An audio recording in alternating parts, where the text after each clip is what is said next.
काम करते करते अचानक आयुष की कुदाल किसी सख्त चीज से टकराई। जमीन खोदने पर उसे चमचमाते सोने के सिक्कों से भरा घड़ा मिल गया। उसकी आंखें हैरानी और खुशी से चमक उठी। अरे अरे, ये कैसी आवाज, ये क्या है? हे भगवान, ये तो सोना है।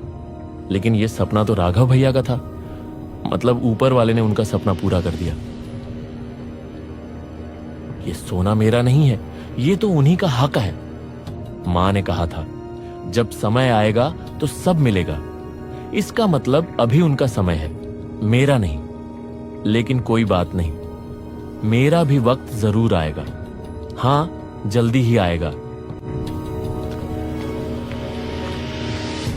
आयुष बिना देर किए सीधे राघव के घर की ओर चल पड़ा। उसके चेहरे पर सुकून था, क्योंकि उसे पता था कि सच्चाई और ईमानदारी ही सबसे बड़ा धन है।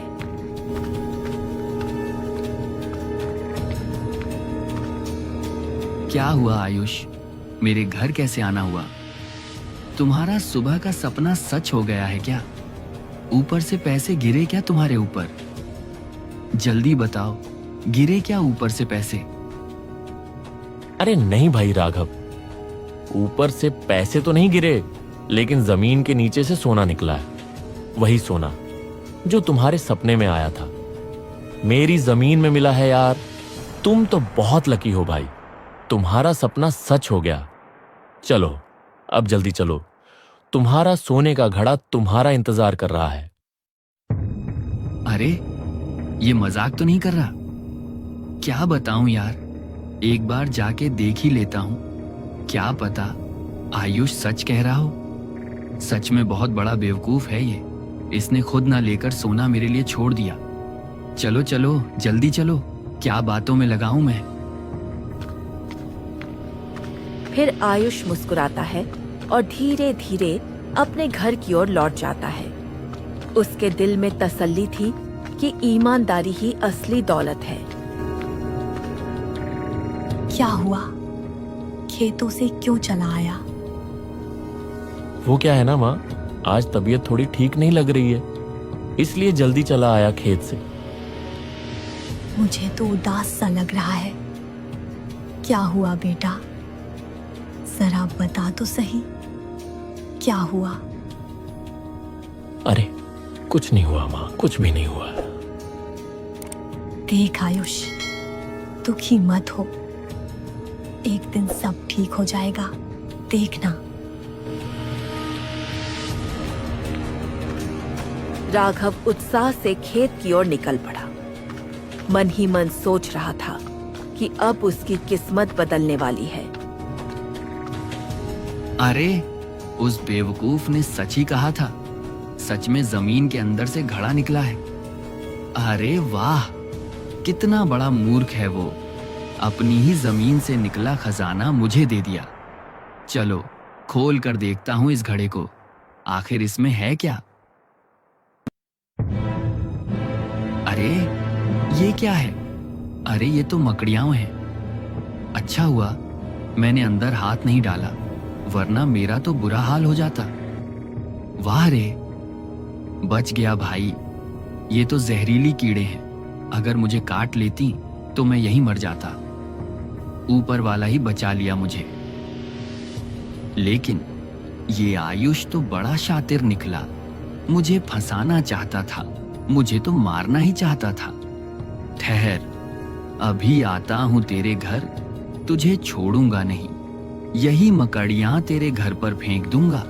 जब ये तुझे काटेंगी तभी तुझे समझ आएगा कि असली शैतानी किसने की। राघव गुस्से से घड़ा उठाकर आयुष के घर की छत पर चढ़ गया। उसने बिना सोचे समझे पूरा घड़ा उलट दिया। अचानक उसमें से सोने की चमकदार मोहरे और जेवरात बाहर बिखर गई। माँ देख रही हो, ऊपर से सोने की मोहरें गिर रही हैं। माँ, ऊपर वाले का चमत्कार देखो। अरे देखो। अरे ये क्या? ये तो सोने की मोहरें निकली। मतलब घड़े के सिर्फ ऊपर ही मकड़ियां थीं और नीचे पूरा सोना। अरे यार, अगर घड़ा पलटने से पहले एक बार अंदर देख लेता तो ये सारा सोना मेरा होता। मेरी तो किस्मत ही फूट गई। बस एक नजर डाल लेता तो आज मैं अमीर बन जाता। हाय हाय, छी छी छी, ये मैंने क्या कर दिया। हे ऊपर वाले, मैंने कितनी बड़ी गलती कर दी। मधुपुर गांव के पश्चिमी छोर पर रतन नाम का एक कुमार अपनी पत्नी पारुल के साथ एक छोटे से मिट्टी के घर में रहता है। रतन मिट्टी के बर्तन बनाकर बाजार में बेचता है और इसी से उनका घर चलता है, जबकि पारुल पूरी लगन से घर संभालती है। पारुल अन्य लड़कियों की तुलना में अधिक बुद्धिमान और मेहनती है। कभी कभी वह मिट्टी के बर्तन बनाने में रतन की मदद भी करती।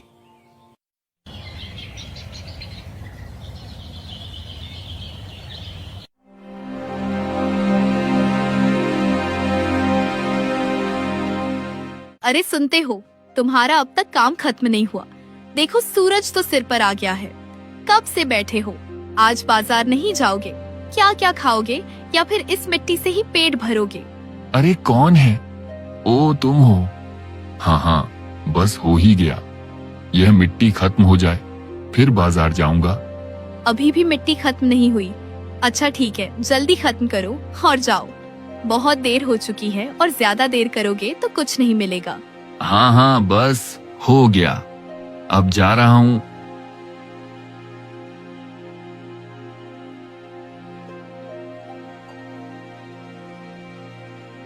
सुनो, दरवाजे के पास छाता रखा है, लेते जाओ। धूप बहुत तेज है, कहीं तबीयत ना खराब हो जाए। मैं यूं ही सुबह सुबह बाजार जाने को नहीं कहती। हाँ हाँ, ले रहा हूँ।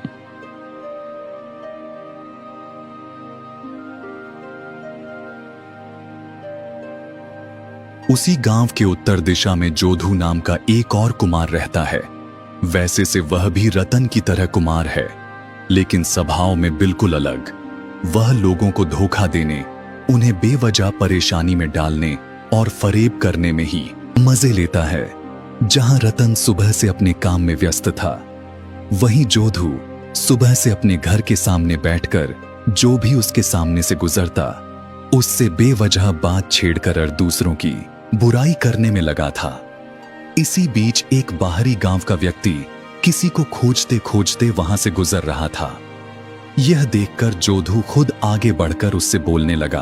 अरे भाई साहब, इधर आइए, किसे ढूंढ रहे हैं? हाँ हाँ, दरअसल मैं पास के ही गांव से आया हूँ। मेरा नाम काली चरण दास है। मैंने सुना है कि आपके गांव में रतन नाम का एक कुम्हार रहता है और उसके हाथ का काम बहुत अच्छा होता है, एकदम शुद्ध कला। क्या आप मुझे रतन कुमार के घर का पता बता सकते हैं? हद हो गई। अच्छा, ये सुनकर तो खून खोल उठता है। हाँ हाँ, मैं उसे जानता हूं, मगर एक बात कहूं, ऐसा ना समझिए कि मैं अपनी तारीफ कर रहा हूं, लेकिन मैं भी पेशे से कुम्हार ही हूं। मेरा नाम यदु है और सभी मुझे यदु कुम्हार के नाम से जानते हैं। मेरा काम भी कुछ कम अच्छा नहीं है। बस मैं रतन की तरह अपनी खुद की तारीफ नहीं करता, नहीं तो मेरा नाम भी आपने सुना ही होता। खैर, अगर आपको कोई आपत्ति ना हो तो मुझे बताइए कि आपको किस चीज की जरूरत है। नहीं नहीं, कोई बात नहीं, मगर मुझे सिर्फ रतन कुमार की ही जरूरत है। मैंने उनके बारे में बहुत कुछ सुना है और बड़ी उम्मीद से आया हूँ। बस आप इतना बता दीजिए कि उनका घर किशोर है, इससे मुझे बहुत मदद मिलेगी। हाँ हाँ, बता रहा हूं, मैं तो बस अच्छी बात कह रहा था, लेकिन आपको सुननी नहीं। खैर, इस सामने वाले रास्ते से पश्चिम की ओर चले जाइए। करीब 10 मिनट चलने के बाद एक तालाब आएगा। उसी तालाब के बगल की गली में जो आखिरी घर है, वही रतन का घर है। आपका बहुत बहुत धन्यवाद। देखने में तो यह आदमी पैसे वाला लगता है, जरूर रतन को कोई बड़ा ऑर्डर देने जा रहा होगा। यह मौका छोड़ना ठीक नहीं। अगर मैं भी पीछे पीछे जाऊं और कुछ बात सुन लो तो शायद मुझे भी कोई फायदा हो जाए। यह सोचते हुए जोधू भी चुपचाप उस आदमी के पीछे चल पड़ा। जब वह आदमी रतन के घर के अंदर गया तो जोध घर के पास एक पेड़ के पीछे छिपकर उनकी बातें सुनने की कोशिश करने लगा। रतन भाई, क्या आप घर पर हैं? नहीं, वह घर पर नहीं है, वह बाजार गए। बताइए क्या बात है? मैं उनकी पत्नी हूँ। दरअसल मैं उन्हें कुछ सामान का ऑर्डर देने के लिए आया हूँ। सुना है कि उनके हाथ का काम बहुत अच्छा होता है। अच्छा, आइए बैठिए, वो अभी आते ही होंगे।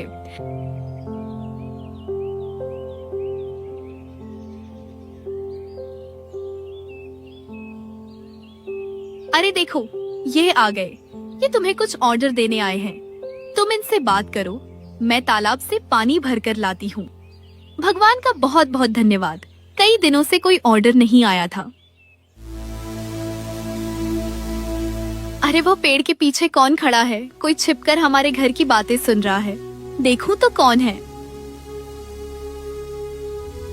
अरे यह तो जोधू दादा है। ये जरूर कोई चाल चल रहा होगा। यह आदमी कभी सीधा नहीं हो सकता। इस पर नजर रखनी होगी। पता नहीं क्या साजिश कर रहा है। इसी बीच पारुल ने देखा कि वह आदमी जो ऑर्डर देने आया था अब रतन का घर छोड़कर बाहर निकल गया और उसके पीछे पीछे जोधू भी चुपचाप वहां से निकल पड़ा। नहीं, मुझे भी इसके पीछे जाकर देखना होगा कि जोधू दादा क्या योजना बना रहा है। मुझे यह मामला ठीक नहीं लग रहा। जोधू के पीछे पीछे चलते हुए पारुल ने देखा कि जोधू केल नाम का एक लड़के के घर में घुस गया। यह देखकर पारुल अपने आप से बोली, जानती थी अगर जोधू दादा केलो के घर गया है तो इसका मतलब जरूर कोई साजिश हो रही है। मुझे चुपके से उनके घर के पीछे जाकर सुनना होगा कि यह दोनों क्या बात कर रहे हो।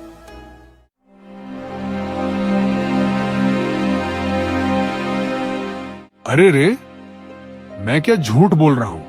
तुझे तो आखिर झूठी कहानियां सुनाने का कोई शौक नहीं है। ध्यान से सुन, रतन को 100 खास डिजाइन वाले मिट्टी के गिलास बनाने का ऑर्डर मिला है। आज मंगलवार है और अगले मंगलवार सुबह वह आदमी रतन से सारे गिलास लेने आएगा। हमें जो भी करना है सोमवार रात को ही करना। सब समझ गया, लेकिन करना क्या है? कुछ सोचा है? ऐसा कुछ करना होगा जिससे रतन की बदनामी हो जाए और उसका सारा काम तुझे मिलने लगे। अरे हाँ रे हाँ, क्या तू मुझे बेवकूफ समझता है? मैंने पहले से ही सोच लिया है। अब ध्यान से सुन, सोमवार रात को तू एक बाल्टी पानी लेकर रतन के घर में चुपके से जाएगा। वहां रखे 100 गिलासों में पानी डालकर चलाएगा। बस फिर जो होना है वह रात भर में हो जाएगा। सुबह तक गिलास खराब हो जाएंगे और जब वह आदमी आएगा तो रतन उसे गिलास दे ही नहीं पाएगा और उसे बचाने कोई नहीं आएगा। ये सोचकर ही मेरा दिल खुश हो रहा। वाह यदूद, तुम्हारा कोई जवाब नहीं। मजा आ गया। अच्छा तो ये है तुम्हारी साजिश, लेकिन जो दूधा अगर तुम चालाक में उस्ताद हो तो मैं भी कम नहीं। अब देखती हूँ कि कैसे तुम अपने मंसूबों में कामयाब होते हो। चलो अब घर जाकर कुछ सोचना होगा। अच्छा हुआ तुम आ गई। वह आदमी मुझे 100 आकृति वाले गिलास बनाने का ऑर्डर देकर गया है। कई दिनों बाद अच्छा खासा पैसा घर आएगा। हाँ, सही कहा तुमने। बस ध्यान से गिलास पर लाना। और हाँ, कल जब तुम बाजार जाओगे तो मेरे लिए 100 प्लास्टिक के गिलास भी लेते आना। यह बहुत जरूरी है, भूलना मत। प्लास्टिक के गिलास और वो भी 100। इनका क्या करोगी? ऑर्डर तो मिट्टी के गिलास का मिला है। ओहो, तुम नहीं समझोगे। जो कहा है बस वो लाकर दे देना। अच्छा ठीक है, लेकिन पता नहीं तुम्हारे दिमाग में क्या चल रहा है। समझने की जरूरत नहीं। अब तुम अपना काम करो, मैं खाना बनाने जा रही हूँ। अच्छा ठीक है। अरे सुनो, उठो, सुबह हो गई, तुम्हें काम पर लगना है। हाँ हाँ उठ रहा हूँ। हाँ, जल्दी से उठो और अपना काम शुरू करो। और हाँ, 8 बजे तक बाजार निकल जाना।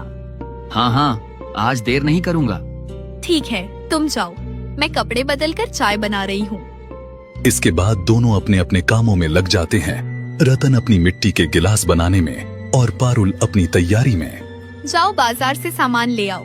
और हाँ, जो कल लाने के लिए कहा था वह भूलना मत। अच्छा ठीक है। यह कहने के बाद पारून घर के अंदर चली जाती है और रतन बाजार के लिए निकल पड़ता है। कुछ देर बाद रतन बाजार से लौटकर दरवाजे के पास एक बोरी लगता है और उनको आवाज देता है। अरे सुनो, बाजार का सामान ले लो। अच्छा आ गए, दो और बताओ गिलास लाए हो ना? हाँ लाया हूँ, दरवाजे के पास रखे हैं। लेकिन इनका क्या करोगी? अरे बताया तो था कि जरूरी काम है, सही समय पर सब समझ आ जाएगा। पता नहीं तुम्हारे दिमाग में क्या चल रहा है। बस जब गिलास तैयार हो जाए तो मुझे बताना, मैं जैसे कहूँगी वैसे करना। क्यों, अब क्या करना होगा? बस जो कहूँ वही करना, तुम्हारा कोई नुकसान नहीं होगा। अच्छा ठीक है, वैसे भी तुम्हारी बातें मानने के अलावा और कोई चारा नहीं। इसके बाद रतन मिट्टी के गिलास बनाने में जुट जाता है और पारुल भी अपने काम में लग जाती है। हफ्ता इसी तरह बीत जाता है और सोमवार रात आ जाती है। चलो आखिरकार बायना पूरा हो गया। अब बस कल सुबह आदमी को गिलास देकर निश्चिंत हो जाऊंगा। हाँ, सब कुछ तैयार हो गया, मैंने भी जो करना था कर लिया। अब बस समय का इंतजार करना है। लेकिन तुमने क्या किया और किसका इंतजार? थोड़ा इंतजार करो, सब कुछ साफ हो जाएगा। अब कुछ मत सोचो, बस चुपचाप सो जाओ और कमरे की बत्ती बुझा दो। ठीक है, बुझा रहा हूँ। रतन बत्ती बंद कर देता है और दोनों चुपचाप लेट जाते हैं। कुछ मिनटों के बाद घर के बाहर हल्की हल्की आवाजें सुनाई देती हैं। कौन है? चुप रहो, लगता है शिकार जाल में फंसने वाला है। घर के बाहर केलो चुपके से एक बाल्टी पानी लेकर आंगन में आता है। वह आंगन में कपड़े से ढके एक ढेर को देखकर मन में सोचता है, यही है ग्लास, एक बार कपड़े हटाकर देख लेता हूँ। हाँ, यही मिट्टी के गिलास है। कितने सुंदर डिजाइन किए हुए हैं। लेकिन रतन दा, तुम्हारी किस्मत खराब है। भगवान की मर्जी यही है कि तुम्हें सुख नहीं मिले। यह कहते हुए केलो जदू की योजना के अनुसार पूरी बाल्टी पानी गिलासों पर डाल देता है। पानी गिरने की आवाज सुनते ही पारुल और रतन कमरे से बाहर आ जाते हैं। क्या हुआ केलोदा, रुको, भागना मत, जरा देख तो लो, जो करने आए थे वह सही से हुआ या नहीं। हे भगवान, केलो मेरे सारे गिलासों पर पानी डाल दिया। अब मैं क्या करूं? कल सुबह आदमी को क्या दूंगा? इतना घबराओ मत, सब ठीक है।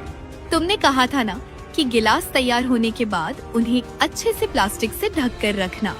हाँ, और मैंने वैसा ही किया था। अरे मैंने क्या किया था, तुम्हारे लाए हुए प्लास्टिकों के गिलास को मिट्टी जैसा रंग कर सुंदर डिजाइन बनाकर ऊपर रख दिया था।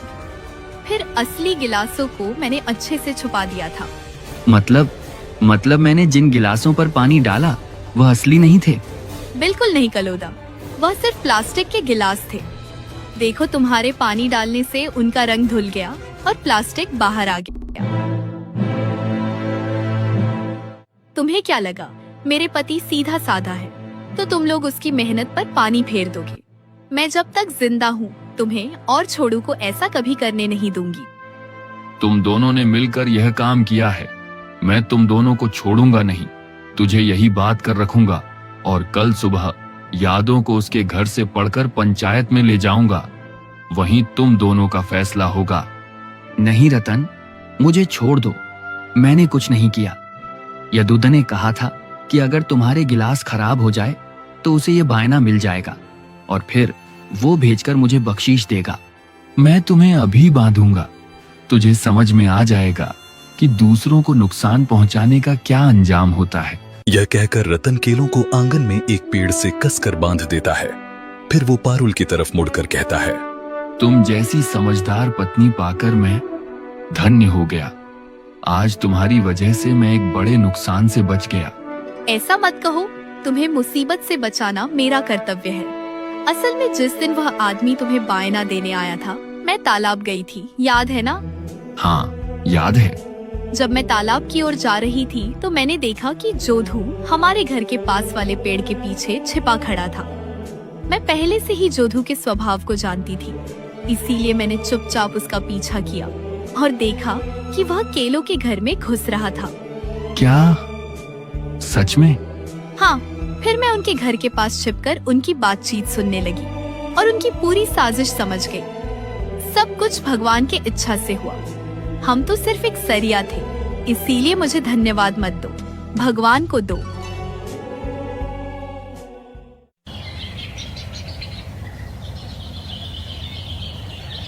सुबह होते ही कालीचरण बाबू, जिन्होंने गिलासों का वायना दिया था, रतन के घर पहुंचता है।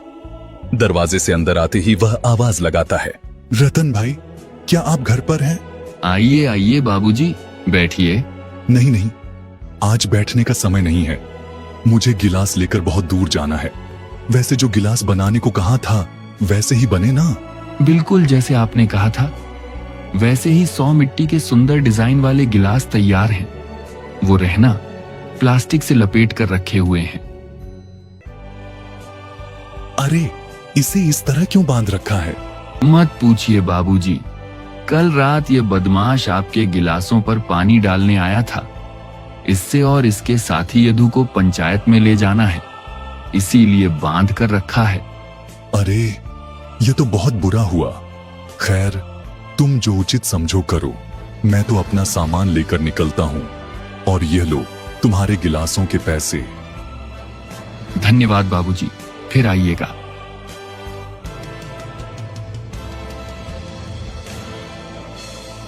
चल बे, अब तुझे लेकर यदु के घर चलूंगा। फिर छोड़ूं और खेलों को पंचायत में ले जाया जाता है।